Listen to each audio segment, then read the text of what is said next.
नः पश्यदति दुर्गाणि विश्वानावेव सिन्धुम् दुरितात्यग्निः तामग्निवर्णाम् तपसा ज्वलन्तीम् भैरोचनीम् कर्मफलेषु जुष्टाम् दुर्गाम् देवीगुम् शरणमहम् प्रपद्ये सुतरसि तरसे नमः अग्ने त्वम् पारयानव्यो अस्मान् स्वस्तिभिरति दुर्गाणि विश्वा पूष्य पृथ्वी बहुला न उर्वी भवातोकायतनयाय शम्योः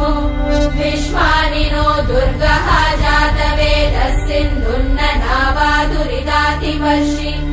अग्ने अत्रिवन्मनसा गृणानोऽस्माकम्